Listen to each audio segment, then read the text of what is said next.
قائد کے لیے عقل مند اور سمجھدار ہونا بنیادی شرط ہے۔ کمزور ذہن، کم فہم اور منفی سوچ رکھنے والا انسان قائد نہیں ہو سکتا۔ حضور اکرم صلی اللہ علیہ وسلم عقل مندی اور فہم و فراست کی بنیاد پر عامل و گورنر مقرر فرماتے تھے۔ قائد کے لیے تعلیم یافتہ ہونا بھی ضروری ہے۔ قائد جتنا تعلیم یافتہ ہوگا اسی قدر اپنے ماتحتوں، ادارے، جماعت یا تنظیم کے لیے فائدہ مند ہوگا۔ ایک قائد کو دینی علوم میں رسوخ کے ساتھ ساتھ دنیاوی علوم اور حالات حاضرہ سے آگاہ ہونا بھی ضروری ہے۔ قائد کے لیے ضروری ہے کہ اس کے سامنے اہداف واضح ہوں اور وہ منظم منصوبہ بندی کرتے ہوئے اہداف تک پہنچنے کی تدابیر اختیار کرے۔ کسی ادارے، جماعت یا ریاست کا قیام اور بقا منظم منصوبہ بندی کے بغیر ممکن نہیں۔ بزدل انسان لیڈر نہیں بن سکتا۔ عالم اسلام کے کامیاب قائدین میں اگر قدر مشترک دیکھی جائے تو شجاعت اور بہادری نظر آتی ہے۔ بہادر اور شجاع انسان کسی کا دباؤ برداشت نہیں کرتا۔ حالات اس سے نہیں، وہ حالات سے کھیلنا جانتا ہے۔ وہ اپنی ٹیم اور ماتحتوں کو کمزور ہونے نہیں دیتا۔ وہ جانتا ہے کہ بزدلی ناکامی کی بہن ہوتی ہے، شجاعت طبعی اور خداداد بھی ہوتی ہے اور اسے محنت سے حاصل بھی کیا جا سکتا ہے۔ قائد کا کردار بے داغ ہونا چاہیے۔ کردار کی خرابی تو دور کی بات، قائد کو تہمت کے مواقع سے بھی بچنا چاہیے۔ جو شخص عزت دار اور پاک دامن نہیں وہ قیادت کا اہل نہیں۔ ایسے شخص کو قائد بنانا دانشمندی نہیں۔ حضور صلی اللہ علیہ وسلم نے ارشاد فرمایا، اللہ سخی ہیں، سخی لوگوں سے محبت فرماتے ہیں۔ لیڈر کے لیے ضروری ہے کہ وہ سخی ہو۔ بخیل شخص کبھی کامیاب لیڈر کے طور پر سامنے نہیں آ سکتا۔ کتنی تحریکیں حلم، بردباری اور برداشت کے فقدان کے باعث ختم ہو گئیں۔ قائد کے لیے ضروری ہے کہ وہ حلیم اور بردبار ہو۔ جب بھی ناگوار معاملہ پیش آئے اسے برداشت کرے، مشتعل نہ ہو اور نہ ہی جذبات میں آئے۔ ایک وفد کے سردار سے آپ صلی اللہ علیہ وسلم نے ارشاد فرمایا تھا، بلا شبہ تمہارے اندر دو خصلتیں ایسی ہیں جنہیں اللہ تعالیٰ بے حد پسند فرماتے ہیں، ایک حلم و بردباری، دوسرا جلد بازی سے کام نہ لینا۔ غصہ پینے والوں کو اللہ پسند فرماتے ہیں۔ قائد کی زندگی میں جا بجا ایسے تکلیف دہ مواقع آتے ہیں جہاں غصہ آ جانا فطری بات ہے، لیکن قائد کی خوبی ہی یہی ہے کہ وہ غصے کی حالت میں آپے سے باہر نہ ہو۔ قائد کے لیے عفو درگزر انتہائی اہم صفت ہے، یہاں تک کہ بعض حکماء کے ہاں حکومت، امارت اور بادشاہت قائم رکھنے کے لیے عفو درگزر سے زیادہ قوت والی کوئی چیز نہیں۔ سنگ دل اور سخت مزاج آدمی قوم کی خدمت نہیں کر سکتا۔ جو سخت مزاج ہو اسے غلطیوں پر کون متنبہ کرے گا؟ اسے اچھے مشورے کیسے مل سکیں گے؟ وہ لوگوں کے مسائل کیسے سن سکے گا اور کیوں کر حل کر سکے گا؟ سختی، ترش روی اور سنگ دلی کے ساتھ قیادت کے منصب پر فائز نہیں رہا جا سکتا۔ قائد اپنی تنظیم، جماعت یا ماتحتوں کے معاملات میں انصاف و مساوات کا خصوصی لحاظ رکھے۔ ہر شخص کو اس کے مرتبے کے مطابق مقام دے۔ یہ انصاف ماتحتوں کے درمیان محبت پیدا کرنے اور انہیں ایک مقصد پر جمع کرنے میں بڑا معاون و مددگار ثابت ہوتا ہے۔ مساوات اور انصاف پسندی کا ایک بڑا فائدہ یہ بھی ہوتا ہے کہ کارکن قیادت کے ساتھ وفادار رہتے ہیں۔ ایک قائد کے لیے ثابت قدمی اور مستقل مزاجی بڑی اہمیت کی حامل ہے۔ قائد کے لیے خود اپنے فیصلوں پر قائم نہ رہنا بڑی خطرناک بات ہے، لیکن یہ بھی ضروری ہے کہ فیصلہ اچھی طرح سوچ کر اور حالات کا رخ دیکھ کر کیا جائے۔ جس کے پاس ذمہ داری ہو وہ جلد بازی میں ہرگز فیصلے نہ کرے۔ ایسے فیصلوں کے سبب کارکنان اور تنظیم کے لیے مشکلات کھڑی ہو جاتی ہیں اور بدحواسی و افراتفری کا ماحول پیدا ہوتا ہے۔ آج کے دور میں عہد کی پاسداری کی اہمیت بڑھ گئی ہے۔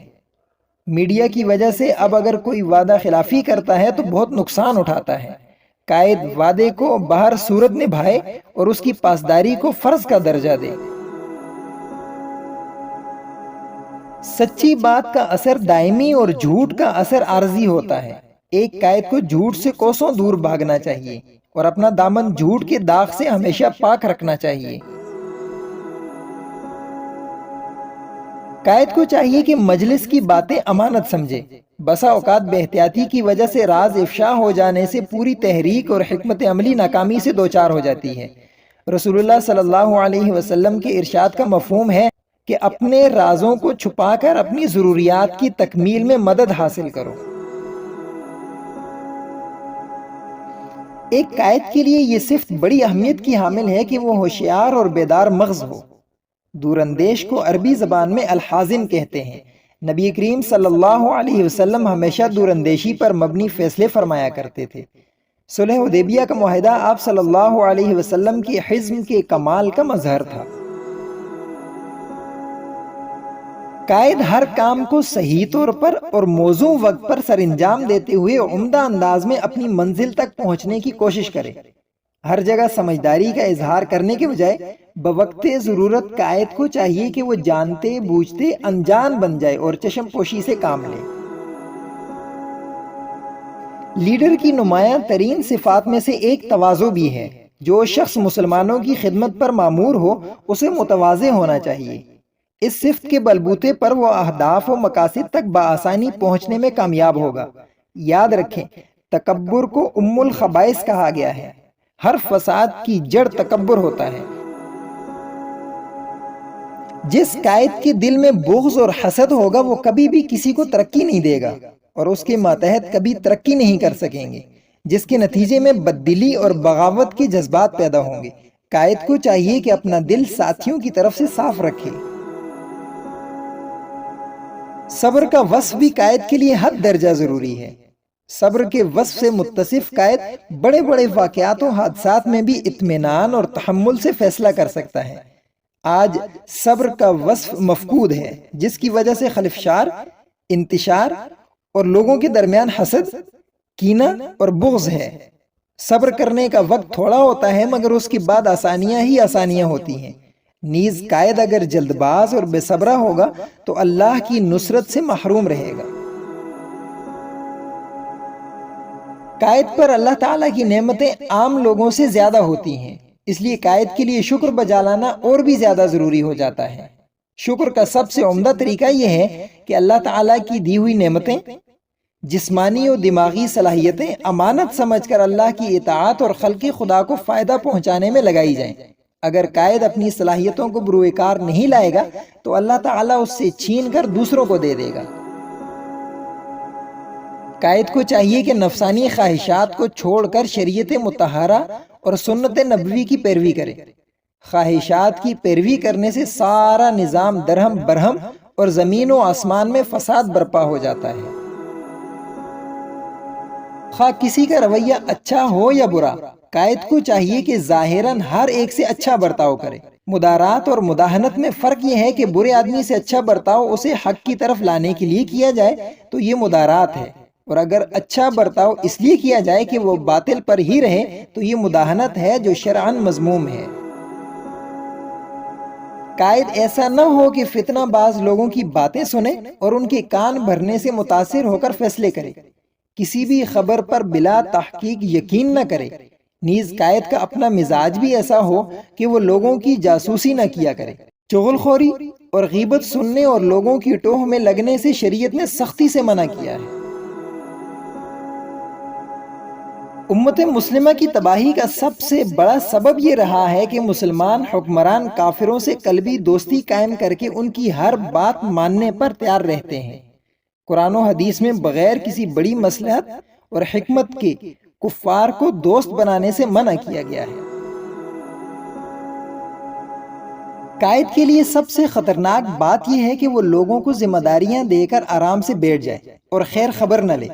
حضرت عمر رضی اللہ عنہ ذمہ داری سونپنے کو کافی نہیں سمجھتے تھے، بلکہ جسے ذمہ داری دی ہو اس کے حالات اور کام کی رفتار کا آخری وقت تک مسلسل جائزہ لیتے رہتے تھے۔ قائد کو چاہیے کہ لوگوں کو نیکی کی نصیحت کریں، کیونکہ یہ انبیاء علیہم السلام کا طریقہ ہے۔ اسی طرح اپنے ماتحتوں کو یہ احساس دلائے کہ قائد ان کی نصیحت سنتا بھی ہے اور عمل پیرا بھی ہوتا ہے۔ البتہ نصیحت کرتے ہوئے دعوتی اصول و آداب کی رعایت ضروری ہے تاکہ کسی کی رسوائی نہ ہو اور نصیحت مفید ہو۔ قائد کو چاہیے کہ وہ ارد گرد کے لوگوں اور خاص طبقات کا بلا تفریق رنگ، نسل اور مذہب کے خصوصی خیال رکھے۔ مثلا بااثر لوگ، قبائل و برادریوں کے سربراہان، علماء کرام، مشائخ، عمر رسیدہ افراد، سفارتکار اور وفود وغیرہ۔ قائد کو چاہیے کہ وہ ساتھیوں کی محنت اور کامیابی پر ان کی حوصلہ افزائی کرے تاکہ لوگوں کی کارکردگی مزید بہتر ہو، اور یہ حوصلہ افزائی اور انعام و اکرام دیگر لوگوں کے لیے ترغیب کا ذریعہ بنے۔ قائد کا اٹھنا بیٹھنا، نظام الاوقات، معمولات، مجالس و دیگر امور، خواہ وہ نجی نوعیت کے ہوں یا اجتماعی، سب میں حسن ترتیب اور سلیقے کی جھلک ہونی چاہیے۔ قائد کو چاہیے کہ اپنی ظاہری حیت اور لباس و پوشاک میں سلیقہ اور تہذیب کا خیال رکھے۔